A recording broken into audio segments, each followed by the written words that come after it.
Hello, ladies and gentlemen. Welcome back to another thrilling episode of As Long As It Works. This time we're making meat pies, or mince pies, with a modern twist. As you can see on the table beside us, we've here placed an example of the fruits of our labor. Essentially what this is a thick, meaty sauce inside of a pie crust.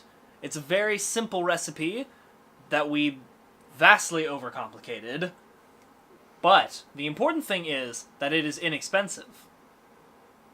And could be simple, if you wanted it to be. The basic ingredients for this week's dish are pie crusts, steak of your choosing, green onions, spices, brown sugar, barbecue sauce, honey, and biscuit flour, and assorted spices. We basically, for the biscuit flour, we made gravy, but we made it really thick, like thicker than you would normally make gravy. After we had put the meat sauce that we made on the stove for a while for it to reduce over time. Yeah, because it made kind of like a meat soup of barbecue sauce. It was kind of like a soup, and then we let it reduce for a while, let some of the water steam out, and then it became a lot thicker. And then we put in the gravy, which, if you have seen our previous episode, the shepherd's pie casserole, we made a similar gravy and put it in as one of the layers. But we let it get thicker this time. Yes, and this time we had much more flour. When we put it in there, it made like some seriously thick stuff. It was like a paste. It was like a savory meat paste. Yeah. There were individual chunks of meat that were distinctive, but it was suspended in a delicious, thick, dark, savory paste. After it was all nice and thick, we rolled it up. Well, not rolled it up. We put it inside of a pie crust like we were making apple turnovers.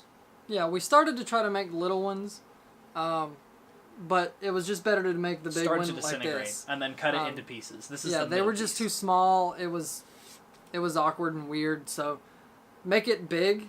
The bigger the better. So just use a whole pie crust, put it in there, spread it out. Fold it over once. There you go. Perfect.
But they turned out really, really good. The flavor is double-sided. It's the only way I know how to describe it. I'd say it's more complex than a duality, Chris. You can really taste... We put some crushed pineapple in there as well. Let's see. You taste the sweet first, and you're like, it tastes like honey and brown sugar. But then, just as when eating something spicy, there's sort of a slow burn, there's a slow burn here in all the spices and flavoring that we put into it. Yeah, and you can really taste everything. It's like the second you swallow it, the sweet goes away, and it starts to get spicy. You can feel... Like, there's a little green onion right there, and that really contributed to the flavor. It blooms. I think this is... Flavor does. What would you rank this one? Out of all of them? Yeah. On a scale of, on a scale of the sausage and rice to the apple pie tender rib? Yeah. This might be above the tender rib. I think they're even. I think it's about the same. I think this is a winner. Because it's a little different. This is a good... You know, it's a strong thing. Like, this is something that would be a delicacy that people would be serving in a cart on the side of the road in a theme park. Basic process is put the meat in the pan, then put in the sauce, then put in all the other ingredients and seasonings, let it reduce for a while, then put in the gravy to thicken it up until it's a pasty consistency.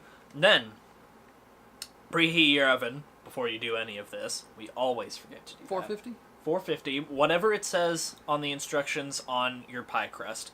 Then, roll out your pie crust, fill up half of it with your filling, but leave an inch away from the edge, then fold it over, press down the edges with a fork, then put it in the oven. It'll come out piping hot and absolutely delicious. And it will stay hot for a very long time. It retains its heat. Give it, cut it, and then give it, 5 minutes. Alright, well, thank you guys for watching this week's episode. We enjoyed it. I hope you go make this at home. It was just really, really amazing, and I will make it again at some point in my life, I'm sure. As we probably will with all of the dishes that we make here, and as long as it works. Maybe we'll open a restaurant or something, who knows. Alright. If anybody's offering. If you want us to open a restaurant. If you don't want us to open a restaurant. If you think this looks delicious. If you're a vegan and think that we're murderers. If you like cats. If you like dogs.